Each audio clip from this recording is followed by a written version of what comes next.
oras na ngayon. Kaya ang mahirap yan ay nakukumute na sila.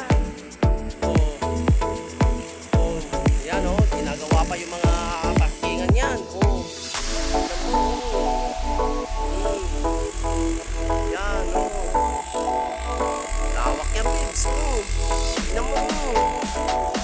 Grabe.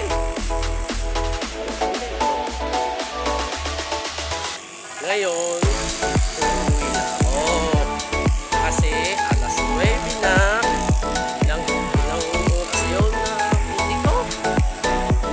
7 to 8. May 2 hours ako. Panggas yun. Bawas na.